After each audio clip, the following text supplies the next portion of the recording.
반갑습니다. 수림 이양선입니다.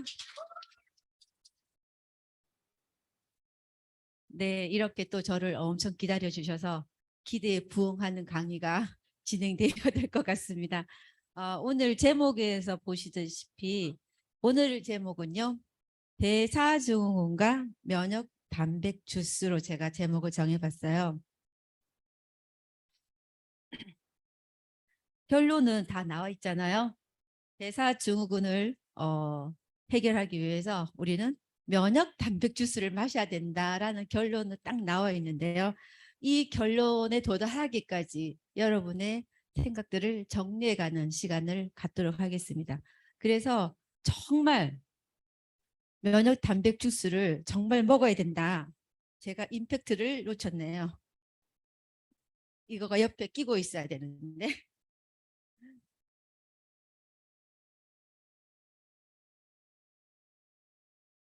네, 면역 단백 주스를 우리가 얼마나 올바르게 똑바로 또박또박 먹어야 되는가의 그 당위성과 확신 요거를 가져가는 시간이 되기를 바라면서요.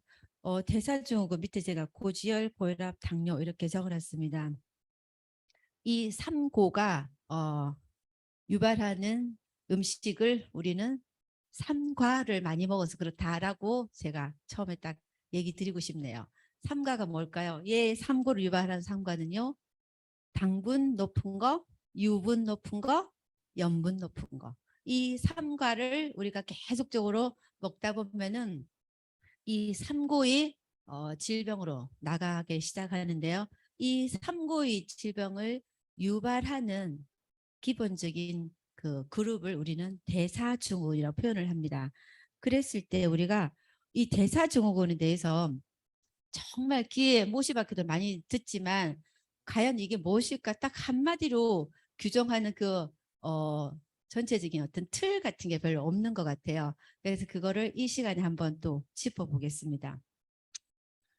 이 대사증후군 하면요. 대사가 잘못돼서 오는 증상들의 어떤 모임이랄까 그룹핑이라는 느낌이 들잖아요. 대사는 무엇일까요? 대사가 뭘까요? 그러면은 딱 한마디로 생각하시면 돼요. 아, 대사? 내가 음식물을 섭취를 하고 그 에너지를 만들고 잘 버리고 잘 먹고 잘 싸고 요게 대사예요. 그거를 조금 더 디테일하게 정리를 한번 보면요. 살아있는 생명체가 인형한테는 줄 수가 없는 거죠. 인형은 에너지를 못 만들어내니까요. 살아있는 생명체가 물질을 섭취하고 노폐물을 배출하는 과정의 모든 화학 반응을 통틀어서 우리는 대사, 메타볼리즘이라고 한다라고 하죠. 대사를 통해서 우리는 뭘 하냐면요. 에너지를 만들고 조직을 만들고 해독을 해서 쓰레기는 버리고 우리는 영양소를 섭취하고 요거를 우리는 대사라고 합니다. 그래서 대사는요. 우리가 음식물을 섭취해서 에너지를 만들고 노폐물을 배출하고 조직을 만들어 가는데 이 대사에 우리가 먹는 음식물, 물질 이건 우리 세 가지로 나누죠. 3대 영양소를 하는 단백질, 탄수화물, 지방 요 세 개의 음식의 재료 어떻게 우리가 아무리 뭘 다양한 걸 먹었다 하더라도 결국 내 몸에서 들어오면은 이 세 가지의 영양소로 나눠지잖아요. 요 세 가지의 영양소가 결국은 우리 몸에서 각자 많은 루트를 통해서 만들어내는 딱 한 가지 최종 산물은 뭐냐면요. 아세틸코A라는 거를 만들어내요. 좀 복잡하긴 한데 이거 외울 필요 없고요. 제가 쭉 설명해 드려서 머리에 간만 익히시면 돼요. 내가 먹은 밥, 빵, 떡, 고기 뭐 이런 다 결국은 탄수화물, 단백질, 지방 세 개로 나눠지는데 그 세 개의 우리 몸에서의 대사의 최종 산물은 뭐다? 아세틸코A라는 변화예요. 이 아세틸코A는요. 결국 내 몸에서 어떤요? 세 가지의 방향으로 변해요. 세 가지의 루트로 변해가거든요. 내가 먹은 이 세 가지가 결국 최종 산물 아세틸코일을 보는데 이거의 뭐죠? 그 운행 경로는요. 도달하는 경로는 첫 번째는 TCA 회로라고 TCA 회로로 들어가서 미토콘드리아에서 진행하는 TCA A를 먹으면은 에너지를 만들어내겠죠. 그 다음에 또 하는 경로는 지방으로 가는 경로로 가요. 내가 음식물을 많이 먹고 나면은 에너지를 쓰고 남는 거는 전부 다 저장 모드로 가는데 지방으로 저장하죠. 또 하나로 운행하는 경로는요. 패스웨이는 콜레스테롤을 만들러 가는 경로로 가요. 그래서 우리가 먹은 이 세 가지의 3대 영양소는 결국 아세틸코일을 거쳐서 어디로 간다? 세 가지. TCA 사이클로 가서 에너지를 만든다. 또 하나는 지방으로 간다. 또 하나는 콜레스테롤을 만든다. 이 세 가지로 가게 되어 있어요. 그러면 나는 결국은 탄수화를 먹었든 지방을 먹었든 단백질을 먹었든 결국 어떤 경우는 난 단백질을 먹었는데도 지방으로 갈 수도 있죠. 그런데 단백질은 지방으로 잘 안 가기는 하지만요. 탄수화물을 먹었는데 지방으로 가겠다. 이해가 되시죠? 그 다음에 탄수를 먹었는데 콜레스테롤 만들다. 이해가 되겠죠? 그죠? 결국은요.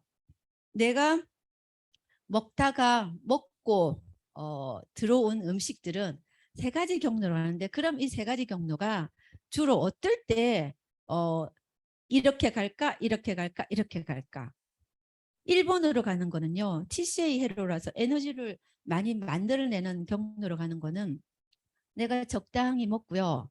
많이 움직이면은 에너지를 많이 만들어내야 되잖아요. 그러면은 이 에너지 생산하는 쪽으로 이 회로 우리의 그 패스웨이가 진행을 하고요. 내가 많이 먹는데 안 움직여. 그럼 에너지를 만들 필요는 없으니까 저장 모드, 지방으로 패스웨이가 간다라는 거고요. 근데 그 다음에는 콜레스테롤 만들어내는 경로는 어떨 때 콜레스테롤 만드는 경로로 많이 갈까요? 콜레스테롤 많이 필요할 때 이렇게 콜레스테롤 만들어내는 과정으로 간다라는 거죠. 그러면은 어떨 때 콜레스테롤이 우리 몸에서 많이 필요를 할까? 콜레스테롤은요. 나중에 좀 이따 보여드리겠지만 콜레스테롤은 우리 몸에서 많은 다양한 역할들을 해요. 세포를 만들 때도 필요하고요. 호르몬을 만들 때도 필요하고요. 또 비타민 D를 만들 때도 필요하고요. 담즙을 만들 때도 필요하고 콜레스테롤 필요할 때 콜레스테롤 만드는 패스웨이로 이 우리가 먹은 음식이 이렇게 간다라는 거죠. 그런데 콜레스테롤이 뭐 높다 이렇게 했을 때 콜레스테롤 높은데 이제 콜레스테롤이 많이 그 남아서 재고가 쌓이는 경우가 많아요. 내가 이렇게 만들었는데 재고가 쌓이는 경우는 필요 없을 때 호르몬을 갱년기가 돼서 호르몬을 많이 못 만들게 되잖아요. 그러면은 호르몬의 재료는 콜레스테롤인데 이 잘 못 만드니까 재고가 많이 쌓이게 되겠죠. 그러면은 피 속에 콜레스테롤이 많이 넘쳐나는 그런 상황도 연출이 될 수가 있겠습니다. 그래서 우리가 지금 여기에서 알아야 될 거는 우리가 먹은 음식은 이 세 가지 경로를 통해서 대사의 종착역에 도달한다라는 건데요. 여기서 이 대사가 만일에 제대로 되지 않았을 때 다양한 질환들을 유발하는데 그 대부분의 질환들이 세 가지 질환으로 온다라는 거 알 수 있습니다. 우리 혈압이나 당뇨나 콜레스테롤, 고지혈증 이 3고가 대부분 이름은 더 다르고요. 쓰는 약도 다르지만 타겟으로 하는 손상을 입히는 그 장기는 똑같아요. 혈압이 손해를 입히는 손상을 입히는 곳, 콜레스테롤이 손상을 입히는 곳, 또 당뇨가 손상을 입히는 곳에 가장 타겟하는 종착역은 어딜 것 같으세요? 혈관이잖아요. 얘네들이 전부 다 결국은 혈관에 치명적인 손상을 입히기 때문에 그리고 약은 다르지만 치료하는 거나 관리해야 될 것이 거의 같기 때문에 이거를 대사증후군이라 이렇게 하는 곳에 묶어서 이렇게 표현을 하거든요. 이 대사증후군은요, 다섯 가지 구성, 다섯 가지의 어, 요인을 가지고 우리가 정의를 할 수가 있는데요. 아래의 구성 요소 중 세 가지 이상 있는 경우를 대사증후군이라고 우리가 정의를 하고 있어요. 그런데 첫 번째는 복부 비만이고요. 두 번째는 고중성지방, 중성지방이 높은 거. 그 다음에 세 번째는 콜레스테롤이 낮은 거. 네 번째 혈압이 높은 거. 그 다음에 혈당이 높은 거. 이 다섯 가지가 대사증후군의 지표인데요. 우리가 혈관이 좋은지 안 좋은지 건강한지 아닌지를 알 수 없기 때문에 혈관의 손상 정도를 판단하는 근거로 이 다섯 가지 혈관 지표가 이 다섯 가지를 이제 우리가 규정을 하잖아요. 이랬을 때 요 세 가지를 이제 그 의학자들이 딱 세 가지 이상인 경우 대사증후군을 정했는데 실제는 한 가지만 문제가 있어도 대사증후군이라고 생각을 하시면 돼요. 대부분의 의학자들은 여기 있는 다섯 가지 중에서 한 가지라도 내가 문제가 있다 그러면 그냥 대사증후군인데 많은 사람들한테 요 다섯 가지 중에서 한 가지도 문제가 있어 이렇게 얘기하면 전부 다 너무 스트레스를 받을 거라는 거죠. 그래서 의사들이 그래도 조금 널널하게 세 가지로 조금 확대해 준 거예요. 그렇지만 우리 스스로가 문제가 있을 때는 이 중에 한 가지라도 걸리면 안 된다고 생각을 하셔야 됩니다.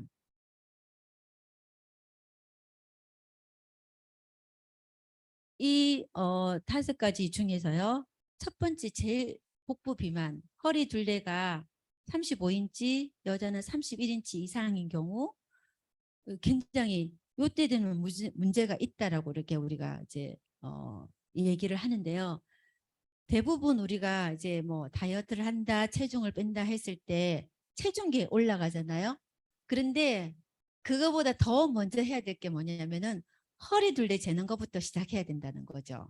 그래서 우리가 클린을 시키잖아요. 지금 우리 15일부터 클린에 들어가는데 전부 다 뭐 이제 바쁘시지 않은 분들은 본사에 와서 인바디를 하겠지만 못 오신다. 그러면 집에서 출자로 일단 허리 둘레부터 재보라. 이것이 가장 기준이 돼야 되거든요.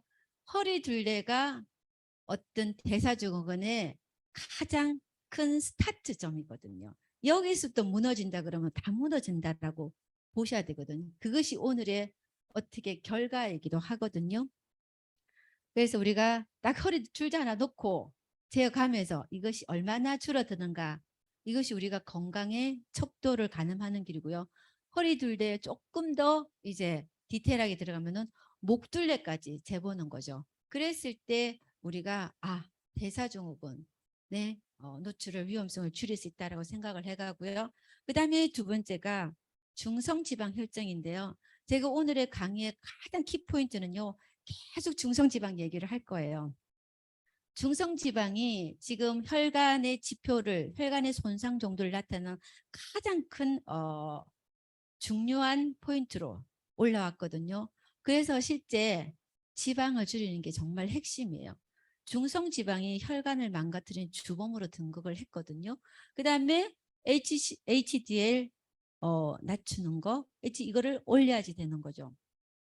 그런데 여기서요 우리가 딱 하나 생각해야 될 게 뭐냐면은 사람들이요 병원에 가면 이제 콜레스테롤 진단을 많이 받죠. 이상지질 혈증 이래가지고 콜레스테롤 약을 먹는 사람들이 게 많잖아요. 그랬을 때 그 콜레스테롤 약의 가장 그 포커스는 어디냐면은 LDL을 낮추는 게 포커스가 있거든요. 그런데 지금 우리가 대사증후군 딱 하고 있잖아요. 대사증후군에 LDL 수치가 나와 있나요? 없죠. 대사증후군이 이것이 지금 만병의 근원으로 딱 모든 질환의 근원으로 의학자들이 딱 5개를 얘기를 했어요. 이 5개 중에 정말 칼처럼 한 개라도 있으면 안 되는데 중요한 게 LDL이 없어요. 그죠? 사람들은 LDL이 높아서 뭐 병원에 가서 검사하면 다 나오잖아요. LDL 너무 높아요. 그렇게 얘기들 많이 하시잖아요. 그죠? 여기서 중심이 되는 게 LDL 너무 신경 쓰지 말라는 거예요. LDL 여기 안 나와요. 이거를 딱 하나 알고 가셔야 돼요. LDL이 왜 어떨 때 중요하고 어떨 때 안 중요하냐. 오늘 이 원데이 세미나는요. 조금 공부를 하실 수 있을 것 같아요. 그리고 제가 좀 어렵게 할지 안 할지 저도 잘 모르겠어요. 그렇지만 저희 내용을 듣고 또 다 검색을 해서 머릿속에 스스로 판단해 나가는 어디에 포커싱을 있어야 되냐 그거를 좀 찾아가는 시간이었으면 좋겠다는 생각이 듭니다. 자, 우리 대사증후군이요. 이렇게 요런 5가지 조합으로 결국은 대사증후군이 가면은 이게 왜 두려우냐. 정말 암의 근원이다. 암을 정말 발생을 많이 시킨다. 특히 요즘에 많이 어, 한국이 세계 1위의 빠른 속도로 증가하는 국가가 된 대장암, 유방암, 그리고 전리스만 이런 암의 원인이 되고요. 그리고 정말 두려운 뇌졸중, 그리고 심혈관계 질환, 협심증, 심근경색증, 부정맥, 몸, 대동맥 이런 거 너무 두렵지 않으세요? 그다음에 당뇨병, 기타 많은 질환들의 거의 모든 병과 관련이 있는 거. 그게 대사증후군인데요. 이 대사증후군의 지표가 5가지. 그 5가지가 첫 번째, 복부 비만. 허리 둘레부터 건강을 챙기려면 허리 둘레부터 챙겨야 된다는 걸 우리는 여기서 알 수 있습니다. 그러면은 우리 몸속에 제가 중성지방 얘기를 했는데요. 이 우리 몸속에 이제 허리 둘레 하면 우리가 딱 지방 생각하시잖아요. 허리 둘레를 줄여야 되는데 그건 지방이죠. 우리 몸속의 지방은 둘로 나눌 수가 있어요. 하나는 중성지방, 트리글리세라이드라고 하는 중성지방. 또 하나는 콜레스테롤, 이걸로 나눌 수 있어요. 그러면 이제 중성지방은 지방이니까 어디서 제일 많이 우리가 어떤 음식을 먹었을 때 중성지방이 제일 만들어질 거라 생각이 들까요? 지방일까요? 탄수화물일까요? 탄수화물이에요. 그래서 중성지방은 이름은 지방이지만 탄수화물을 많이 먹었을 때 중성지방으로 많이 간다라고 알려져 있어요. 그래서 포화지방을 줄이는 것보다 탄수화물 줄이는 걸 먼저라고 생각해야 돼요. 왜냐하면은 탄수화물이나 지방이나 전부 다 원소의 구성은 CHO거든요. 단백질은 CHO에 N이 하나 더 붙어서 N을 빼기, 질소를 빼기 어려우니까 지방으로 좀 잘 안 가요. 근데 탄수화물과 지방은 두 개 다 원소가 비슷해가지고 너무 왔다 갔다 잘 하는데 탄수화물이 지방으로, 중성지방으로 잘 가요. 탄수화물에서 주로 만들어지는데 밥, 빵, 떡, 백상과당, 케이크, 아이스크림, 꿀, 과자 이런 것들이 중성지방으로 굉장히 많이 가게 되고요. 그 다음에 이제 트랜스 지방, 뭐 튀김이나 팝콘이나 뭐 치킨이나 이런 거 이런 트랜스 지방이 중성지방 그리고 포화지방도 중성지방으로 잘 가는데 이 중성지방이 뱃살과 내장지방의 주범으로 되어 있고요. 우리가 또 하나의 지방으로 나누면은 콜레스테롤이죠. 이 콜레스테롤은요. 이 표신 우리가 HDL이나 LDL 등으로 이렇게 표현을 하죠. 많이 아실 거예요. 근데 이 콜레스테롤은 탄수화물이 지방이 바뀌어서 그 지방이 콜레스테롤로 바뀌는 경우. 아까 처음에 보였죠? 탄수화물, 단백질, 지방 뭐든지 다 최종산물은 아세틸코에서 3개로 나눠지는 거잖아요. 결국은 그 3개가 다 지방이나 콜레스테롤이나 에너지로 가는데 콜레스테롤조차도 탄수화물이 지방으로 바뀌어서 그 지방에서 콜레스테롤을 만든다라는 거. 그럼 결국 주범은 뭐야? 또 탄수화물이 나오죠. 또 하나 콜레스테롤은 지방질 음식에 쓴 지방에서 콜레스테롤을 만드는 경우. 그래서 콜레스테롤은 지방과 탄수화물에서 만들어지는 경우 많고요. 중성지방은 첫 스타트부터 탄수화물이다라는 거 그럼 여기서요, 우리가 HDL, LDL 한번 규정을 해볼게요. 제가 어제 남편한테 HDL이 뭐야, LDL이 뭐야 이렇게 물어봤더니 그냥 그런 거 잘 모르는 거예요. 그래서 와, 이거 모르는구나. 그래서 이 슬라이드 뒀어요. 안 되겠다 싶어가지고. HDL은요, 우리가 그냥 좋은 콜레스테롤 이렇게 알고 있죠. 그거 딱 알더라고요. LDL 나쁜 콜레스테롤. 근데 왜 나쁘고 왜 좋냐? 청소해 주는 거. 피 속에 있는 콜레스테롤을 모아서 간으로 갖다 줘서 대사에서 버려내게끔 하려면 할 때 필요한 콜레스테롤이 HDL 콜레스테롤. 그러니까 이게 청소 도구가 있잖아요. 그런데 이 LDL은 뭐냐면은 간에서 우리의 혈관으로 콜레스테롤을 보내주는 거. 그거를 LDL이라고 해요. 간에서 혈관으로 콜레스테롤이 가게끔 하는 거예요. 그런데 혈관에서 왜 콜레스테롤을 필요로 할까요? 그게 참 퀘스천이죠. 그죠? 근데 우리 몸은 조물주 그렇게 만들어 놨어요. 간에서 혈관벽으로 콜레스테롤을 옮기자. 왜 옮길까? 핵심은 정말 중요한 거. 혈관벽이 손상을 받으면은 콜레스테롤은 그 혈관벽을 손상을 치료하는 재료인 거예요. 그래서 글로 가는 거예요. 그러면은 우리 몸에서 아까 콜레스테롤을 합성을 하잖아요. 아까 우리 먹은 음식에서 아세틸코에서 콜레스테롤 합성을 해. 왜 합성을 많이 해야 될까요? 혈관이 상처를 받으면은 그거를 손상을 빨리빨리 땜질을 해야 되거든요. 땜질의 재료가 뭐냐 봤더니 콜레스테롤인 거예요. 그래서 콜레스테롤이 많이 만들어내는 사람은요, 어떻다? 혈관에 손상이 많은 사람이다. 그거를 아셔야 돼요. 그래서 내가 피 검사에서 콜레스테롤 높아져 있어. 와, 내 혈관 지금 엄청 상처 많이 받았는데 라고 생각을 하셔야 되는 거예요. 우리 몸은 뭔가 자연 치유로 스스로 고치려고 노력을 하거든요. 혈관을 치료하는 핵심의 물질은 콜레스테롤입니다. 그래서 빨리 상처를 치료하려면은 많이 가야 돼요.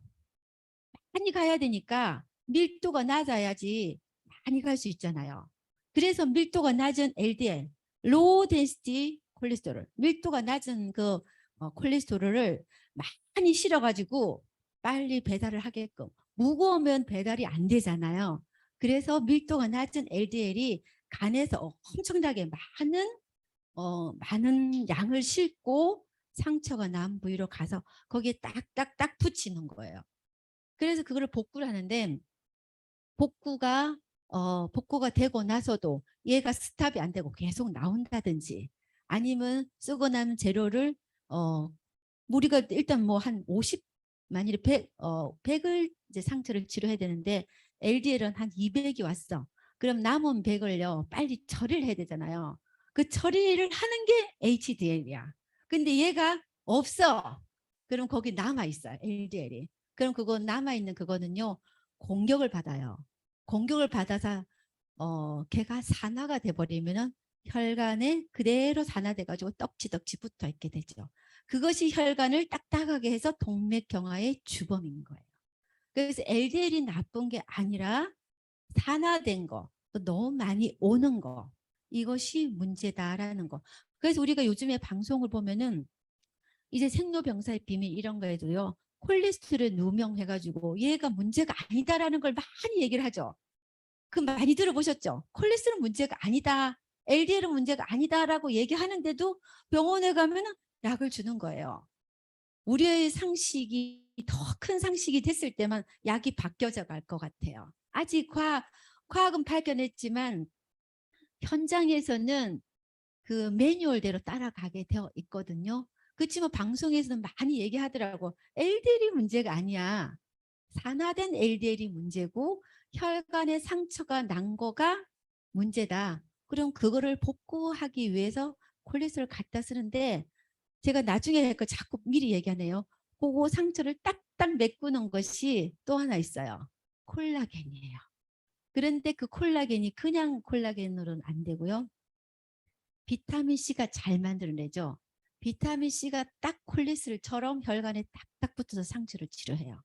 그래서 콜레스테롤의 가장 큰 자연 치유 요법의 영양소 1번은 비타민 C예요. LDL이 안 가도 돼요. 비타민 C가 거기 가서 딱딱딱 콜라겐을 만들어내서 상처를 딱 복구를 하면은 LDL 좀 많이 안 와도 돼요. 이해하시겠죠? 그래서 비타민 C도 굉장히 중요한 영양소인데 슬라이드 다 만들어 왔는데 다 얘기 안 해 지금? 그런데 이제 우리가 병원에 가서 HDL, LDL 이런 거 다 이제 알아서 제가 얘기하는데요. TG, 중성지방을 잘 모르는 거예요. 근데 요즘에 혈관을 문제를 일으키는 1번이 제가 중성지방이라고 그랬죠. 그 TG, 요거가 지금 훨씬 더 위험하게 밝혀지고 있는데요. 콜레스테롤의 단순 수치, 뭐 LDL 40 이상이 되어야 된다. HDL 40 이상이 돼야 된다. LDL은 뭐 130 미만이 돼야 된다라는 많은 어떤 수치들을 우리가 막 혈압 외우듯이 외우잖아요. 그런데 이런 콜레스테롤이나 중성지방은요. 그런 혈압이나 당뇨나 딱딱 수치에 들어맞는 게 아니라는 거예요. 이거는 비율이 더 중요하다라는 거예요. 그래서 전체적으로 보는 눈을 갖는데 그중에서 가장 중요한 거는 콜레스테롤은 단수 수치보다는 비율이 중요한데요. 중성지방과 HDL의 비율이 중요하다는 거예요.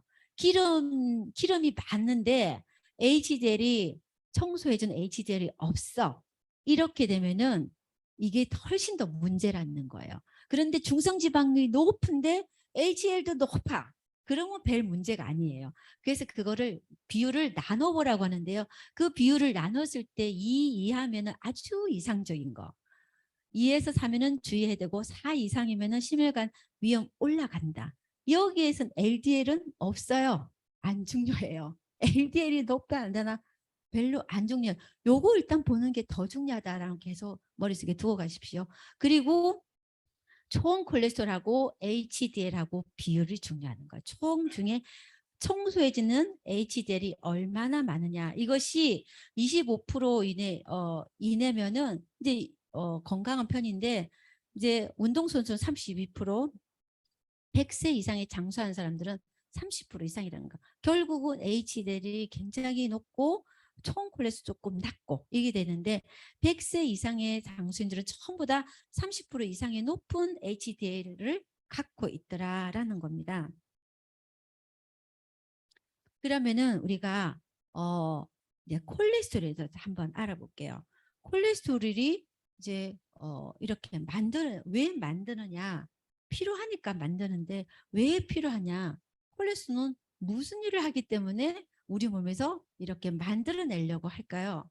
식물과 차별되는 진화의 꽃이 콜레스테롤.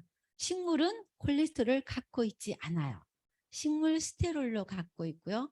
동물만이 오직 콜레스테롤을 갖고 있는데 왜? 세포막을 이루어야 되기 때문에요.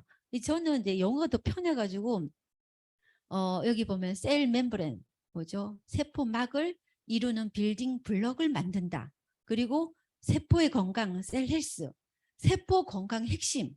세포가 그러니까 혈관 내벽, 세포가 상처가 나면은 그거를 빌딩을 블럭을 이루기 위해서 콜레스테롤이 갈 수밖에 없다는 거 이해하시겠죠?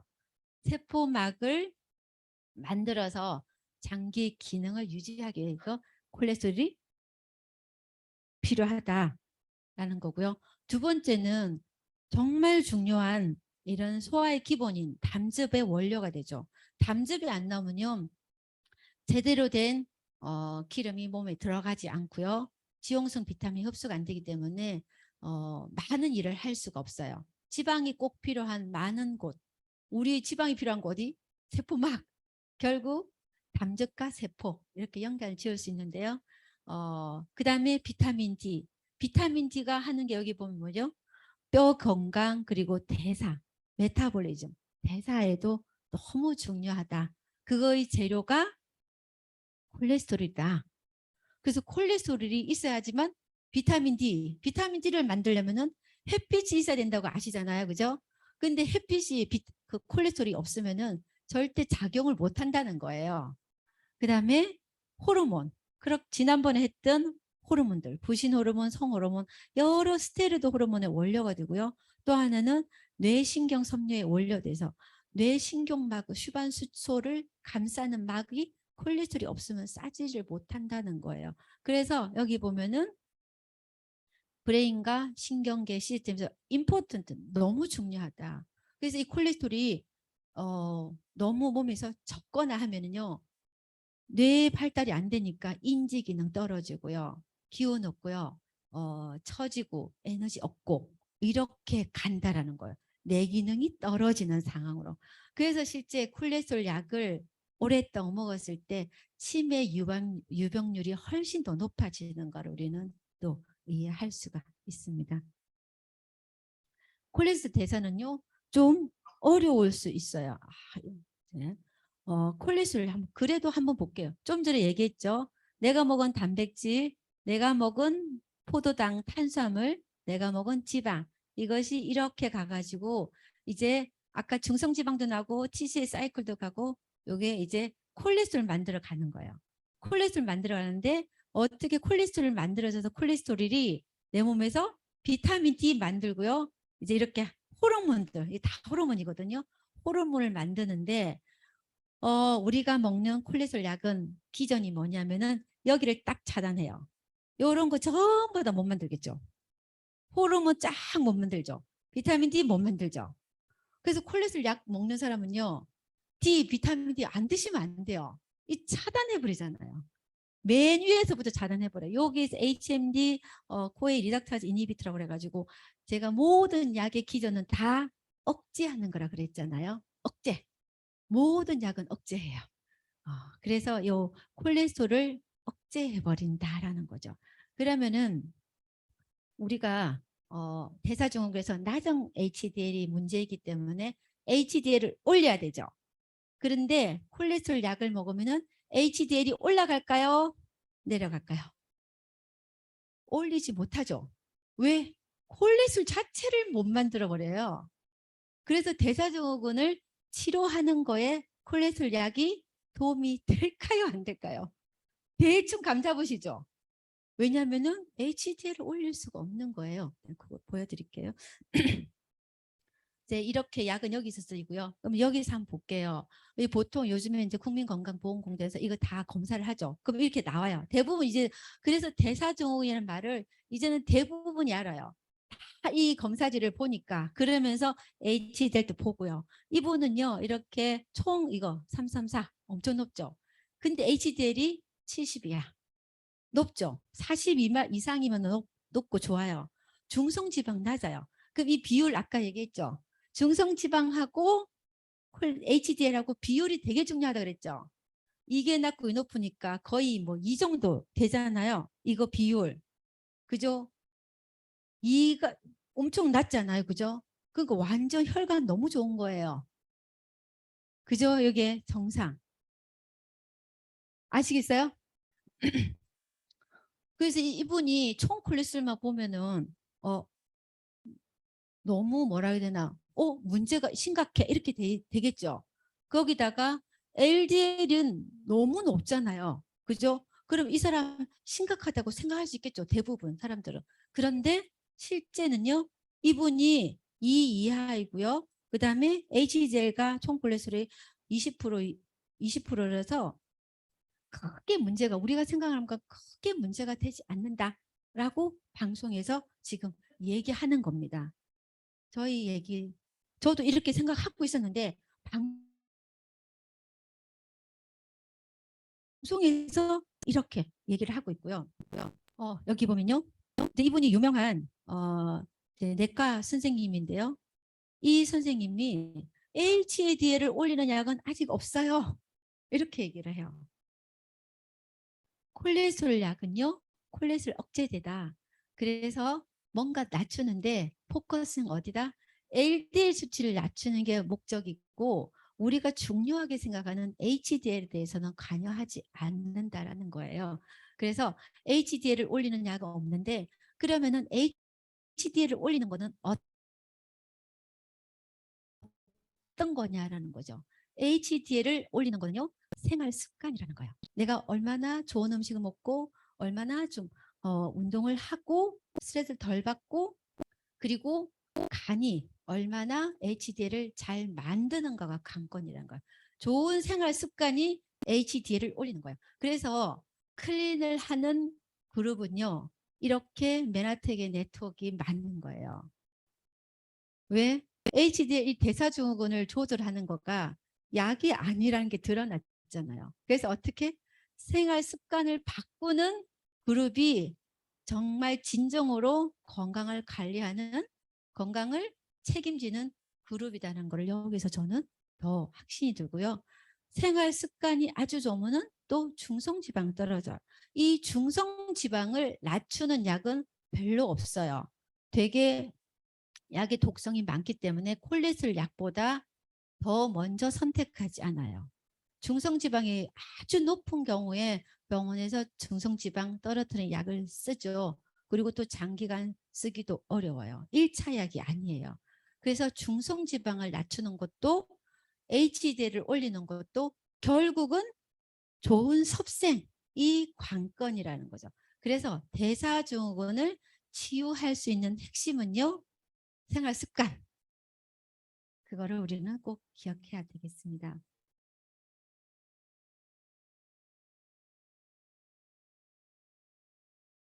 여기서 보면요. 아직은 잘 모르실 수가 있는데 요즘에 이제 많이 드러나는 내용인데요. LDL도 전부 다 이제 검사 아까 250 이렇게 나왔으면 다들 뭐 엄청 놀라워하실 수가 있잖아요. 그런데 아까 그분이요. 중성 지방이 되게 낮았어요. 그래서 걱정을 안 해도 돼요. 이제 제가 여기서 이렇게 얘기를 하지만 어 이제 뭐 과학적인 거기 때문에 저는 이제 얘기를 하는 거고요. 어떻게 이제 생각을 하냐면은 여기 보면요. 중성 지방이 많으면은 스몰 덴스 LDL이 많이 생긴다라고 해요. 요즘에 LDL이요. 더 세분화돼 가지고 LDL도 좋은 LDL, 나쁜 LDL이 있어요. 그거 모르셨죠? 그래서 저는 새로운 또 내용을 알려드릴게요. LDL은요. 이렇게 크고 물에 잘 뜨는 LDL은요. 굉장히 괜찮아요. 일을 잘해요. 그래서 동맥경화에 비교적 안전한데요. 동맥경화를 일으키는 주범, 혈관벽에 침착을 해가지고 혈관을 두껍게 해주는 그 나쁜 LDL의 더 나쁜 LDL은 뭐냐면은 스몰 댄스 SDLDA라고 해요. 작고 단단한 거. 작으면 작을수록 더 맵다 이렇게 생각을 하시고요. 이 스몰 LDL은요. 어떨 때 많아지냐면은 이렇게 중성 지방이 많을 때. 그래서 이 스몰 댄스 LDL, SD LDL은요. 검사하기가 어려워요. 거의 검사를 안 해요. 그래서 우리는 이거를 어떻게 이 사람 이게 높다라고 유추를 하냐면은 중성 지방이 많으냐 적으냐로 판단을 해요.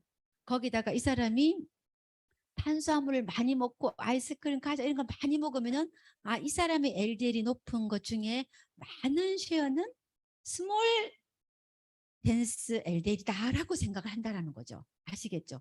그래서 중성지방이 모든 거에 다 LDL도 나쁜 LDL을 더 많이 만들어버리는 걸로 간다라는 거를 한번 이해를 하셔야지 됩니다.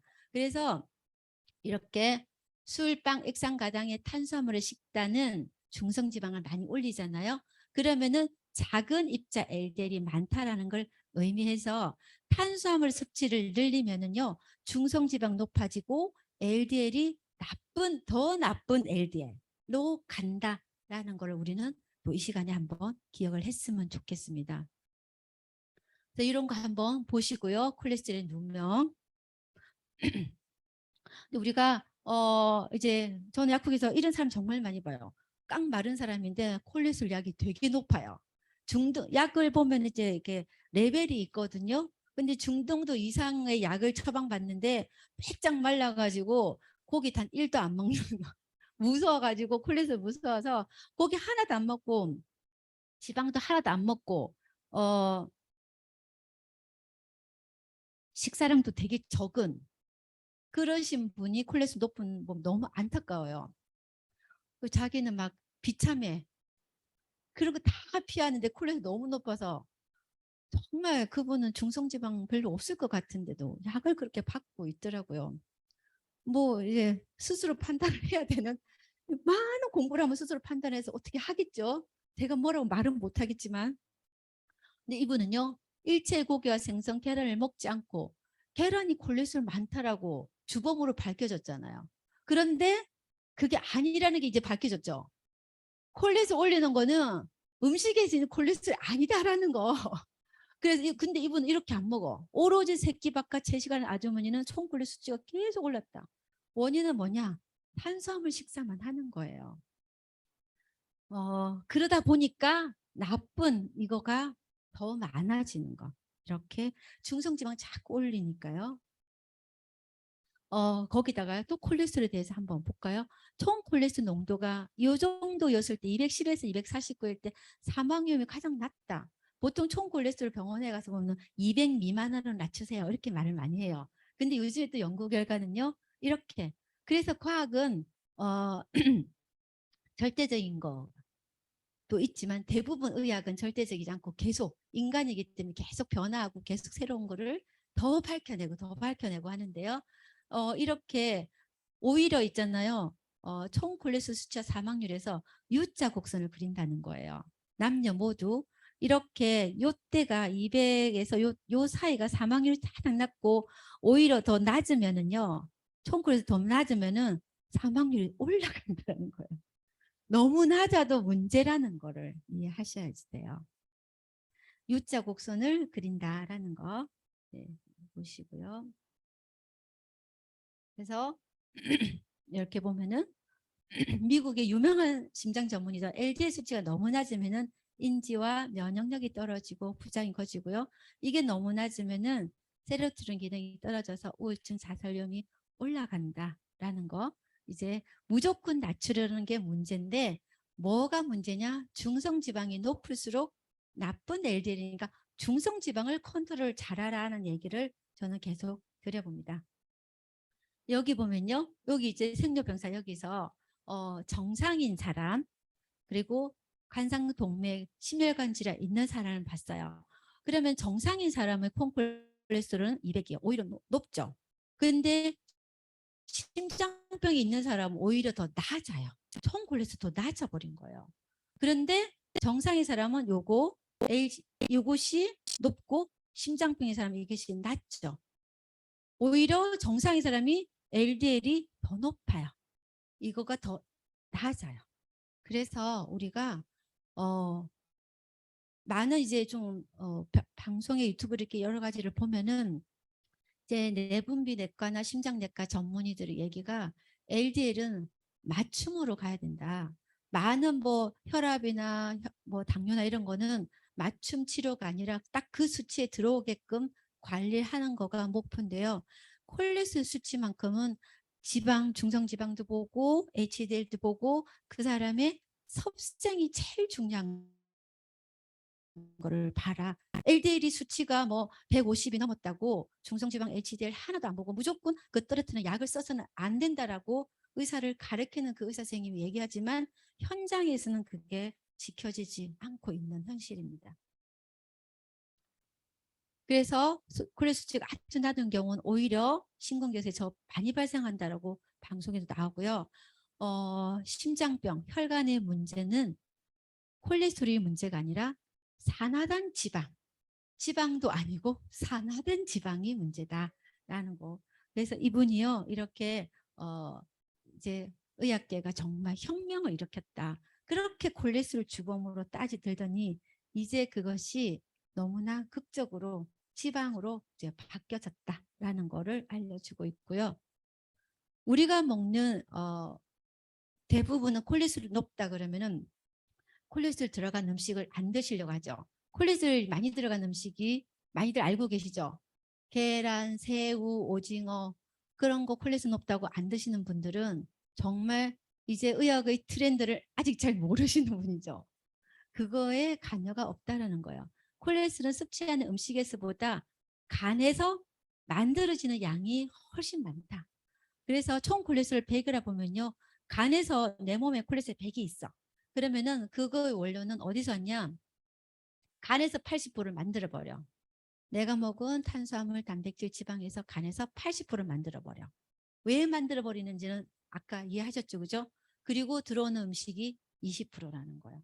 그런데 내가 음식을 조금 30% 콜레스테롤 많이 들어있는 음식을 많이 먹었어. 그러면은 간은 한 70이나 만들어요. 결국은 100을 맞추는데 간이 80을 만들든 70을 만들든 이렇게 만들어 가면서 맞춰버린다는 거죠. 그래서 실제 콜레스테롤은요, 음식에서 들어오는 것보다 어디가 더 문제다? 간이 좋으냐 안 좋으냐 콜레스테롤에 문제가 있다라는 거예요. 내가 콜레스테롤을 비정상적으로 만든다라는 거는 간이 비정상적이라는 걸 의미하는 거예요. 그래서 콜레스테롤에 대해서 생각을 할 때 지금 두 가지를 생각하셔야 돼요. 혈관에 손상에 문제가 있다. 첫 번째. 두 번째, 간이 비정상적이다. 왜 간이 비정상적으로 만들어 버리는 거예요?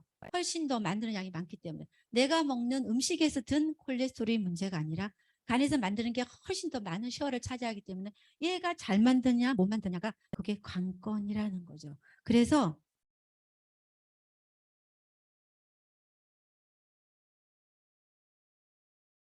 간은 콜레스테롤 세림 어디를 우리가 스스로 조절해 줘야 될까요? 간을 조절해야 될까요? 되겠죠. 그래서 저는 콜레스테롤 높다 그러면요, 첫 번째 떠오르는 우리의 제품 뭘까요? 트루퓨어예요. 퓨어를 드셔야지만 간이 정상으로 가서 나쁜 LDL을 덜 만들 수 있게끔 이렇게 조절할 수 있는 능력이 간에 있어요. 근데 간에 기름이 껴있어. 될까요? 네. 그래서 우리는 콜레스테롤 이꼴 간, 그거를 꼭 생각하셔야 됩니다. 혈액 중에 콜레스테롤이 많아진 이유는요, 혈관의 염증과 손상이 많아서 혈관복을 복구하고 염증에 달라붙어서 치료를 하기 위함이고요. LDL은 염증 손상 부위에 붙어서 치료를 하고 HDL은 다시 치료하고 남은 거를 운반해 내는 거다라는 거죠. 운반을 잘할 수 있게끔 우리가 섭생을 컨트롤하면 되겠다.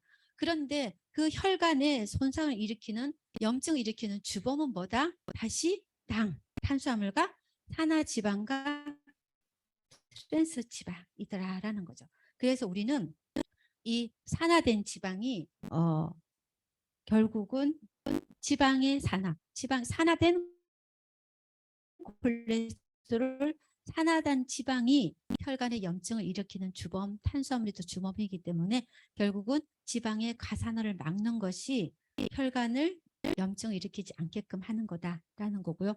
좀 전에 제가 얘기했던 비타민 C의 바른 섭취로 LDL 콜레스테롤을 낮춘다. 그래서 지금 정리해야 될 게 간을 잘 조절해라. 트루표를 제대로 먹게 하고요. 또 하나 비타민 C가 제대로 들어가면은 굳이 LDL을 많이 만들 필요가 없으니까 덜 만들겠다라는 생각으로 메나붑을 꼭 드실 수 있게끔. 내가 지금 LDL 높아서 그 사람이 중성지방도 높으면은 지금 심각하게 빠른 처치 들어가야 되겠죠. 그러면 빨리 클린하라고 하셔야 돼요. 걔가 다 위험하다. LDL 요까지 꼭 기억하십시오. 입자가 작은 거. 그래서 이렇게 혈관의 염증과 상처를 복구하기 위해서 비타민 C가 콜라겐을 합성해서 잼질을 한다면 LDL의 요구량이 엄청 줄어든다라는 거죠. 우리가 콜레스테롤 약을 받아 먹는 이유가 LDL 콜레스테롤을 낮추기 위함인데요. 병원에서 가이드라인은요, 대한 그 지질 동맥 경화 학회에서 제시하는 가이드라인은요, 전부 다 약을 먼저 쓰는 게 아니고요, 생활 습관 교정이 먼저예요. 투약을 고려, 아직 투약하지도 않았어. 투약을 고려, 투약 시작은 엄청 높을 때부터 시작해. 고위험군들, 저위험군들은 계속 생활습관 교정이에요. 이렇게 160까지 높아도 계속 생활습관 교정이에요. 그런데도 뭐 이렇게 잘안 생활습관 교정은 누구에게 맡길까요? 우리들에게 맡긴다. 그래서 우리들이 해야 할 일이 너무 많아요. 생활습관 교정이 핵심이다. HDL 올리고 중성지방 낮추기 위해서. 그래서요. 혈관을 살리기 위해서 대사증후군. 더 두려운 대사증후군을 위해서 우리는 체지방, 지방을 줄이자라는 거예요. 그 지방을 줄일 때 포커스는 어디에? 허리둘레, 복부 비만. 남자는 35인치 이상이면 절대 안 되고요. 여자는 31인치 이상이면은 문제가 심각하다라는 거. 그 문제가 너무 두려운 문제. 암이냐 아니냐. 또 뇌졸중이 오냐 아니냐. 이렇게 갈 수 있다라는 걸 해야 되고요. 우리가 이 체지방을 한번 보면요. 피하지방 있고 내장지방 있는 거 다 아시죠? 근데 더 두려운 지방이 나타났어요. 이소성 지방이라고 들어보셨어요? 이소성 지방은 뭐냐면요. 내장 지방은 이렇게 장기 사이에 끼어 있는 지방을 내장 지방이라고요. 피하 지방은 이렇게 피부 피하에 있는 지방, 별 두렵지 않는 지방. 근데 이소성 지방은요. 장기에 있는 지방. 이게 더 위험하다고 밝혀졌어요. 그래서 피하나 내장 지방에 쌓이고 남은 에너지가 혈액을 통해서 장기 외막과 근육에 쌓이는 정말 지방이 있으면 안 되는 조직이 있어요. 어디냐? 간. 간은 지방이 쌓이면 안 돼요. 그런데 거기에 지방이 쌓였어요. 그래서 우리는 지방간이라고 하죠. 근데 심장에는 절대 지방이 쌓이면 안 되겠죠. 얼마나 힘 있게 움직여야 되는데 지방이 쌓여요. 지방심이 돼요. 그래서 거기는 지방심. 또 콩팥에 쌓여서 지방신. 그 다음에 근육에 쌓여요. 그 다음에 혈관에 지방 쌓여 있는 거. 이걸 전부 다 이소성 지방인데요. 이것이 내장 지방보다 더 치명적인 지방으로 해요. 그래서 약국에 와서요. 뭐 약 처방이 나왔어. 뭐 지방간이래요. 너무나 쉽게 얘기하는 거예요. 저는 하는데 두려워 죽겠는데 이분이 정말 뇌졸중에 치매에 갈 건데 뭐 이런 생각하는데 지방간만 있어요. 이런 사람 되게 많아요. 생명을 위협하는 가장 나쁜 지방은요. 정상이면 너무 좋겠죠. 피하 지방, 당뇨 이만큼밖에 안 올려요. 내장 지방 2배, 이송성 지방 14배. 그러니까 우리가 간에 기름 꼈다. 그러면은 더 두려워해야 되겠죠. 내장 지방, 복부에 지방, 허리들을 빵빵한데 간에 기름 안 껴 있을까요? 남는 거 다 간다는 거죠. 혈관에 기름 끼고요. 심장에도 끼고. 그래서 슬라이드 쇼를 해놨는데 이 뒤에 지방심 이런 것들 방송에 나왔던 사진 막 넣어놨는데 찾아보세요. 심장에 끼어있는 지방 그런 것들 간에 끼어있는 것들 기름들이 얼마나 딱 두렵게 보이는지 슬라이드 쇼를 넣었는데 그게 딱 여기 있네. 여기 보면은 정상 지방인데요.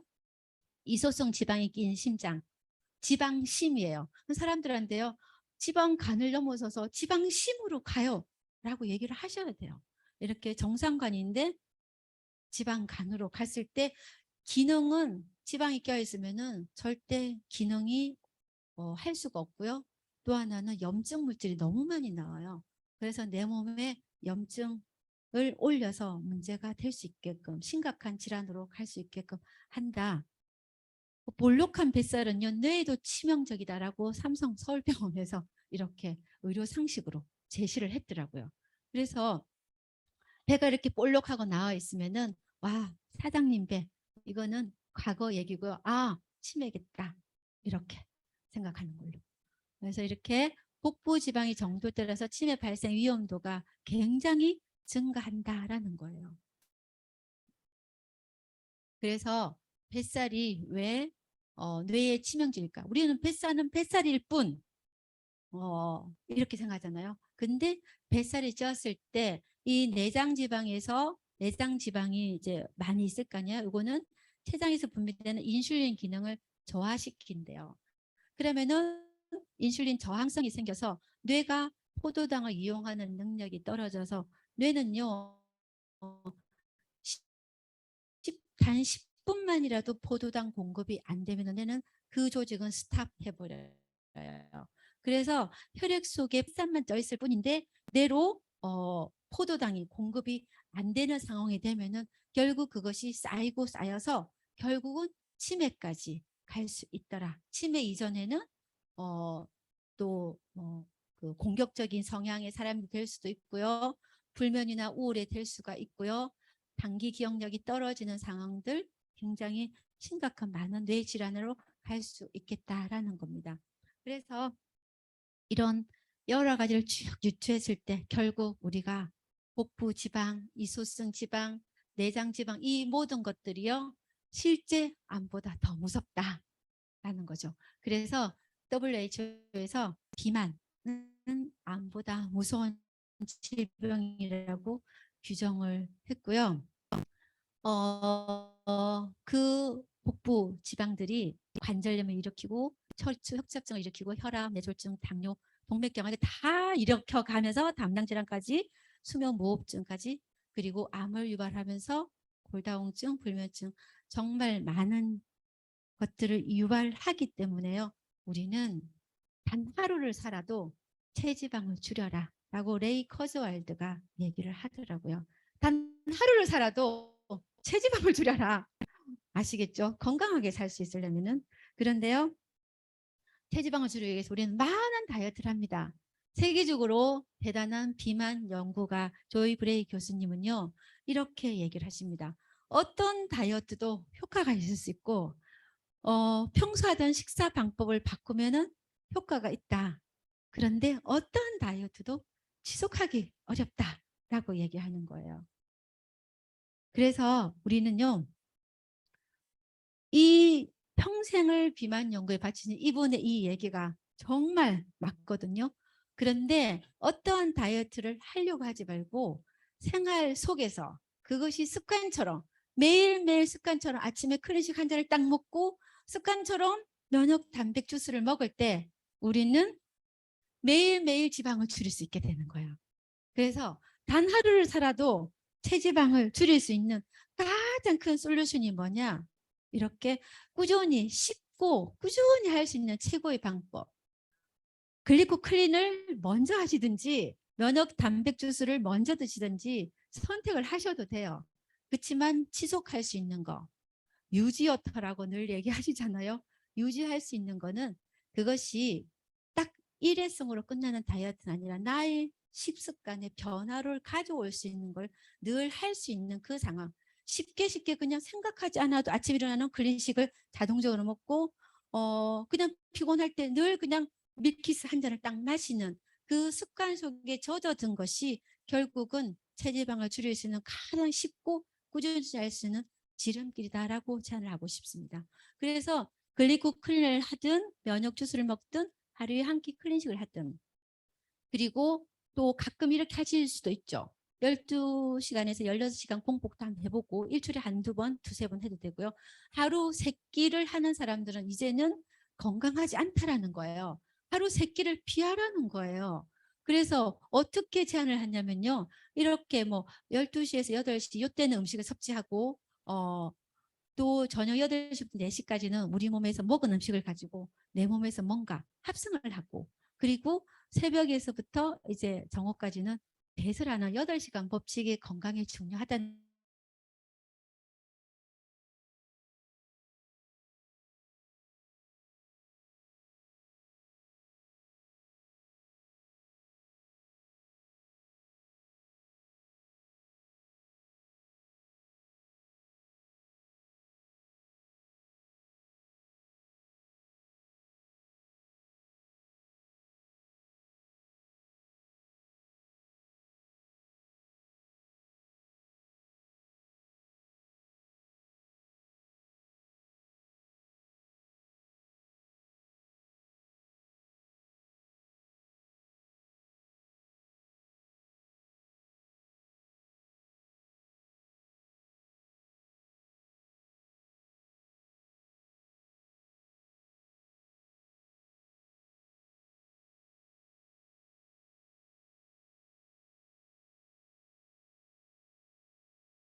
체지방 감소가 첫 번째 치료 결과로 나와 있습니다. 다음 슬라이드를 넘겨주세요. 그래서 이 대사증후군의 뭐 이렇게 당사를 만드는 거 이런 거는 이제 많이 알아서 넘어가고요. 이 첫 번째 밀키트에 들어가는 엠볼투스 핵심의 성분 다 아셔서 이거는 이제 넘어가도록 하겠습니다. 대사 질환과 관련돼서 많은 대사를 정상으로 돌려주는 게 글리코 영양소에 있다라는 정도 이제 아시면 되고요. 이렇게 글리코 영양소가 대사에 굉장히 중요한 역할을 하더라. 두 번째 재료를 보겠습니다. 두 번째는요, 오소린입니다. 오소린은요, 독점 특허의 펩타이드 기술의 단백인데요. 펩타이드 하면 잘 모르세요.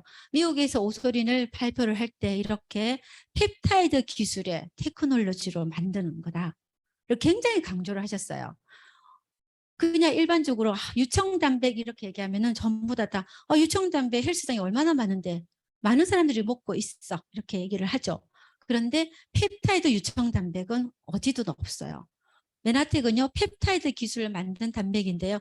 효소를 잘 만들고 호르몬을 잘 만들고 식욕을 억제해주는 그런 펩타이드가 오소린에 들어 있습니다. 그래서 대단한 이 기술을요. 유전재 박사님이 강의한 오소린 강의를 한번 들어보세요. 계속 강조하는 게 펩타이드 기술을 강조하는데요. 그래서 저는 이 오소린은 독점 기술의 펩타이드 유청단백이 오소린은요. 펩타이드 기술이 체지방을 줄이는 게 들어있기 때문에 체지방 감소로 먼저 오소린을 이해하셔야 됩니다.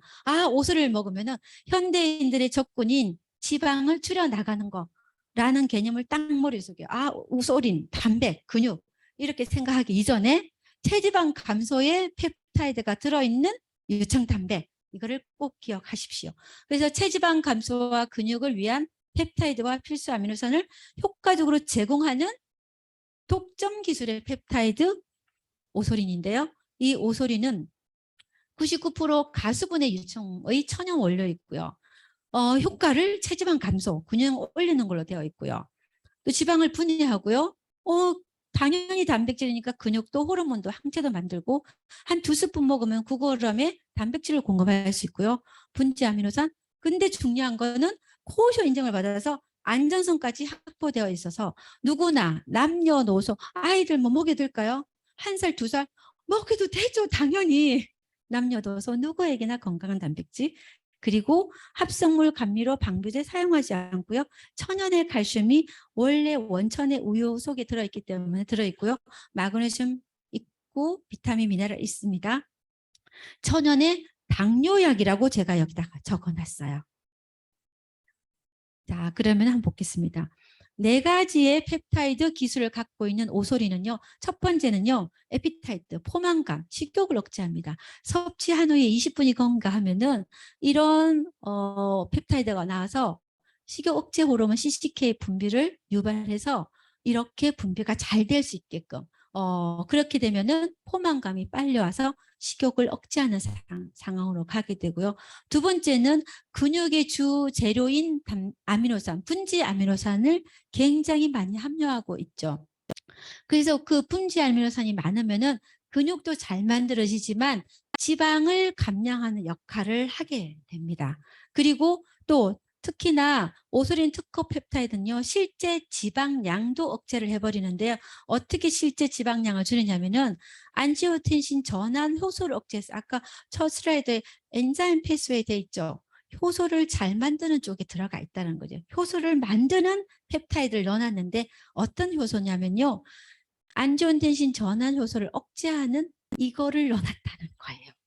그런데 이 안지온 전환 효소는 아마 의학을 공부하는 사람이면 다 알 거예요. 이거는 혈압을 유발하는 그런 효소예요. 혈압을 유발하는 효소에서 대부분의 혈압약은 전부 다 요거를 억제하는 약이 전부 다 혈압약으로 되어 있거든요. 그래서 이 안지오 전환 효소 이거를 억제하면은 혈압이 조절이 돼요. 또 하나는 지방을 분해하는 그런 성장 호르몬 분비를 조절해서 지방을 분해하는 그런 펩타이드가 들어있다. 그래서 실제 오소리를 먹었을 때 오소리를 꾸준히 우리가 큰일 날 땐 오소리 양이 많아지잖아요. 그러면은 많은 분들이요 혈압이 안정이 됐다라고 얘기를 많이 해요. 그러면 살을 뺐기 때문에 혈압이 안정됐다라고 생각을 하시겠지만 저는 다른 다이어트로 했다라고 하면은 혈압 안정 속도가 그렇게 빠르지는 않을 거예요. 근데 오소리를 먹었기 때문에 혈압이 안정 속도가 굉장히 빠르고 유지도 오래 간다라는 거를 알 수 있는데 그것의 원인이 뭐냐? 오소린이 그 역할을 하고 있더라라는 겁니다. 그래서 이 안지오텐신 전하 효소는요. 이 안지오텐신 전하 효소는 요거가 있으면은 안지오텐신을 많이 만들어서 혈관을 수축해서 혈압을 올리거든요. 그래서 요거를 억제를 하니까 혈압이 떨어지게 되어 있어요. 그런데 그래서 요거를 억제하는 약들이 전부 다 혈압약으로 개발되어 있는데 그 오소린이 이거를 억제하는 그 효소를 만들고 있다라는 겁니다. 그래서 우리가 오소리를 먹으면은 지방 줄여. 그죠? 두 번째, 혈압 줄여. 이렇게 우리의 삼고에서 두 가지가 지금 해결되고 있습니다. 유청 단백의 종류는 많이 아실 것 같고요. 오소리는 코션정의 이거다라는 거 알려드렸는데요. 네, 이거는 넘어가고요. 세 번째, 삼고 중에 하나, 당뇨 나왔죠? 그런데 오소리는 또 이 유청 단백은요, 당뇨약과 비슷한 효과를 보인다고 뉴스에 나오는 거예요. 그러면은 우리가 이 안에 이거 내용을 다 모르더라도 결론은 아셔야 되죠. 오소린을 먹으면은 당뇨약만큼 효과가 있을 거다라고 이해하실 수 있겠죠, 그죠? 일단은 결론을 알고 가세요. 그래서 쭉 오소린을 당뇨한테 주면요. 혈당이 되게 안정적으로 가요. 그런데 뉴스에서 뭐라 그랬냐면요. 치즈를 만들어서 나오는 이 유청 단백질이 당뇨약 못지않게 혈당을 낮추는 효과가 있는데 식전에 유청 단백을 먹으면 식후 혈당 상승을 크게 억제할 수 있다. 그래서 우리가 오소린을 식전 20분에 먹으면 포만감 올리고서 식사량 줄여서 혈당을 떨어뜨리기도 하지만 또 어떠냐? 유청 단백은 인슐린 분비를 자극하는 장 호르몬인 글루카곤 유사 펩타이드 1을 증가시켜서 식후 혈당을 떨어뜨리는 거로 밝혀졌다라고 합니다. 여기서 장 호르몬인 글루카곤 유사 펩타이드 1을 뭐라고 하냐면 GLP-1이라고 그래요. 지금 많은 당뇨약들이요. GLP-1을 올리는 거가 전부 다 당뇨약으로 지금 등극이 되어 있어요. 혹시 삭센다 주사라고 들어보셨어요? 삭센다 많이 들어보셨어요? 당뇨 환자들이 맞는 주사인데요. 비만 치료제로 써요. 그 삭센다 주사가 뭐냐면은 GLP-1을 올리는 약이에요. 안 놀래시네. 다 약사님도 다 놀래는데 너무 어려웠나요? 네, 어쨌든 그런 다 내려놓고요. 이렇게 보면은 인슐린 분비를 자극하는 장 호르몬. 이 장 호르몬이 중요해요. 인슐린 분비를 하는 곳은 어딜까요? 췌장이잖아요. 그런데 요즘에 당뇨약들을 개발 포커스고 요즘 많이 대부분의 처방은요. 인슐린을 나오는 췌장을 자극하는 약을 쓰는 게 아니라 장을 컨트롤하는 약을 써요. 왜냐하면 장에서 요 GLP-1이 나와서 이게 나와야지만 인슐린을 조절하거든요. 그래서 실제 당뇨가 걸리는 사람은 췌장의 문제 이전에 장이 안 좋으신 분들이 당뇨에 걸린다라고 우리는 이제는 알 수가 있어요. 이것 때문에. 제가 한번 기회가 되면은 이 인크레틴 호르몬이라고 GLP-1 이거 좀 알려줄 수 있는데요. 어쨌든 우리는 결론만 알면 돼요. 이 GLP-1을 올리는 것이 뭐냐? 음식으로는 유청 단백이다. 그래서 이렇게 표준 당뇨약이 이런 걸 복용하는 환자를 했을 때 유청 단백을 먹었을 때와 먹지 않았을 때 식후 혈당이 28포인트로 떨어진 요거는 약만큼이나 효과가 있다라는 것을 의미를 한다라는 걸 이해하시면서 우리는 오스를 먹으면은 첫 번째 지방을 줄여서 체지방을 감소해서 고지혈증을 조절할 수 있겠다. 지방간과 지방샘을 조절할 수 있겠다. 두 번째는 혈압을 조절하는 데 도움이 되겠다. 음식인데요. 혈압을 치료한다는 게 아닙니다. 조절할 수 있는 정말 근데 효과가 되게 괜찮아요. 그 다음에 당뇨가 조절될 수 있겠다. 그래서 우리가 엠불투스를 먹어서 당산화를 쫙 만들어 놓고 그 다음에 오스를 거기다 딱 타서 먹으면은 삼고가 해결되는 거 이해하실 수 있을 거라 싶습니다. 그래서 그런 삼고를 해결하면서 근육을 올릴 수 있는 재료 단백질이잖아요. 오소린이 들어가서 뼈 단백질도 만들고 근육 단백질도 만들어 들어가고요. 또 이렇게 했을 때 와, 오소린을 섭취 후 예상되는 좋은 효과들. 눈이 건강해져요. 왜? 근육. 눈을 시력을 조절한 거는 모양새 근육.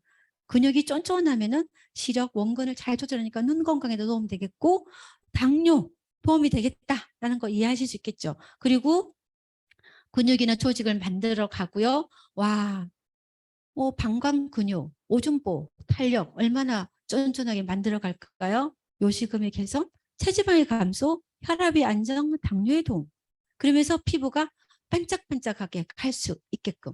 근데 사람들이요. 이 삼고 혈압이나 고지혈이나 당뇨는 지금 당장 드러나는 증상이 없는 사람들이 많죠. 그래서 심각하게 생각 안 하는데 피부는 망가졌다 그러면 심각하게 생각해요. 금방 드러나기 때문에. 그래서 밀키스를 먹으라 할 때 먼저는 피부 좋아져요 이렇게 하고 드셔도 우리는 속이 내부가 얼마나 좋아질지 예상을 해서 제가 글루타치온을 좀 빨리 넘어갔지만 오소린 먹으면은 글루타치온을 레벨을 엄청 올려가지고 피부가 반짝반짝하게 완전히 맑은 톤의 피부로 바뀌어지거든요.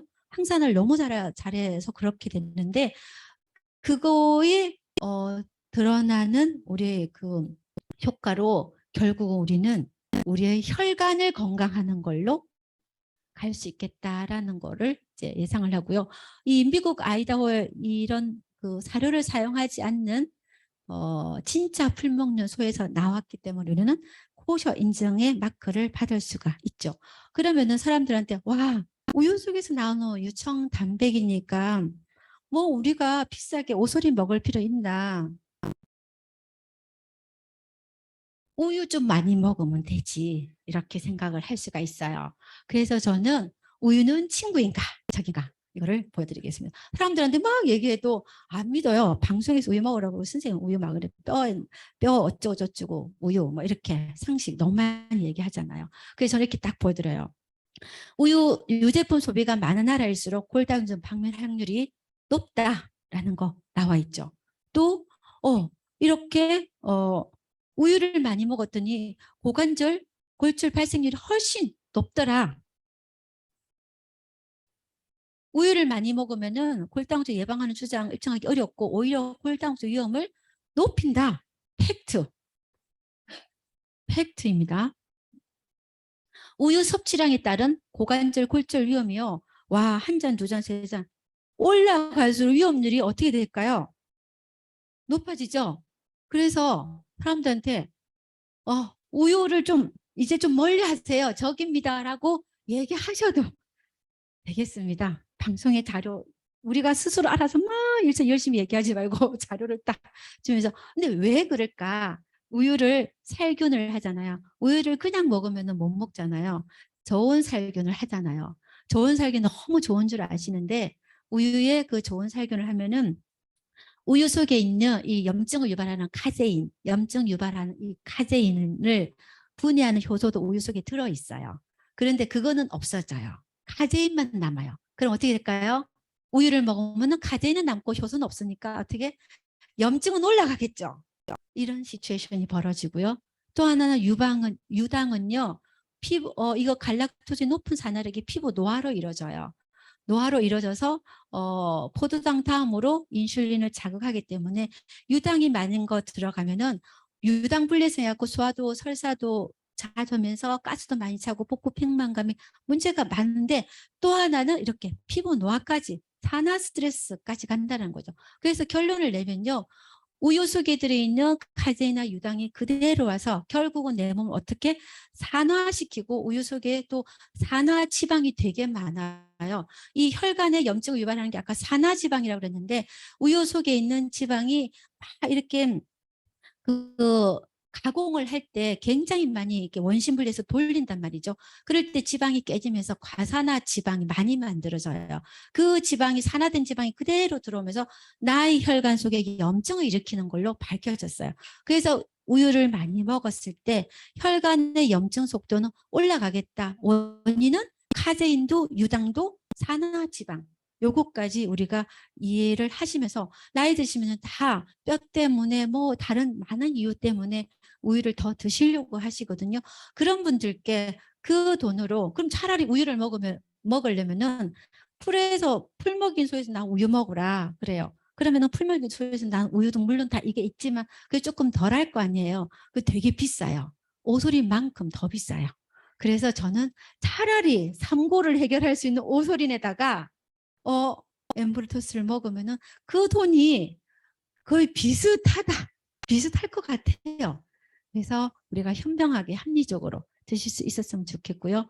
또 세 번째, 밀키트의 또 주재료인 퓨어는 우리의 재료 오소린과 엠브로로 우리의 조직을 딱 만들었는데 노폐물을 버려내야 되고요. 또 하나 간에서 콜레스테롤을 덜 만들게끔 어떻게 보면은 비정상적으로 만들지 않게끔 간에서 나쁜 지방을 계속 빼줄 수 있는 게 필요하겠죠. 그게 퓨어입니다. 퓨어는 간의 독과 재생을 위한 핵심의 영양소인데요. 간의 기능은 너무 많죠. 근데 딱 두 가지를 들으면은 해독과 합성. 간은 해독을 하고 또 하나는 화학물질을 만들어내는 화학 공장이기 때문에 합성을 합니다. 어떤 걸 하냐? 단백질도 합성하고 많은 걸 합성하는데 뭐를 딱 기억하셔야 될까요? 콜레스테롤을 합성한다. 간에서 그거를 이해하시면 좋겠습니다. 그래서 간에서 콜레스테롤 합성을 정상적으로 할 수 있게끔 또 담즙을 정상적으로 잘 만들어내서 잘 버릴 수 있게끔 담즙으로 콜레스테롤을 버려 나갔거든요. 그를 잘 만들 수 있게끔 하는 것이 퓨어인데요. 이렇게 담즙이 과잉의 콜레스테롤을 잘 배출을 하게 하고요. 또 살균도 하고 그러는데 이 담즙이 간에서 잘 만들어질 수 있게끔 하는 것이 이렇게 트루 퓨어입니다. 퓨어는 밀크시슬이 주 메인 성분인데요. 모유를 잘 짜내준다 해서 부재가 붙은 게 밀크시슬이고 엉겅퀴 식물이죠. 이 엉겅퀴 식물이 모유를 잘 짜는데 모유 속에 지방이 잘 나오게끔 해주기 때문에 모유가 잘 나오는 거거든요. 그 정도로 지방을 버려내는 힘이 굉장히 강력해요. 그래서 이 지용성 독소를 수용성으로 버려내는 이 간의 해독 작용에서 기름을 잘 버려내는 핵심은 밀크시슬인데 그 밀크시슬이 이렇게 다양한 부재료하고 함께 들어있는 것이 트루퓨어입니다. 트루퓨어의 밀크시슬은 항지방간 효과, 그 이소성 지방 있죠? 그거를 잘 버려내는 거. 그리고 또 하나는 간세포를 재생하고요. 또 지방을 버려내는 거. 콜린이라는 이 지방분해 인자까지도 들어있고요. 또 강황이나 복분자, 글루타치온 이런 많은 다양한 재료로 우리가 정말 마시고 싶고 편하게 섭취할 수 있는 거. 밀크시슬에 들어있는 캡슐들이 약국에 많이 있지만 실제는 효과가 정말 이 퓨어하고 너무 달라요. 그거 제일 드러난 게 제가 술약을 판매를 할 때요. 밀크시슬 한 캡슐 하는 거하고 퓨어 한 잔 들여나가는 거하고 대부분 재구매 99.9% 퓨어 사들어 와요. 밀크시슬 그 캡슐 한 캡슐은 그 정도 반응이 안 나오거든요. 그 정도로 강력한 지방 그리고 이거 알코올 해독하는 능력이 탁월한 게 트루퓨어인데요.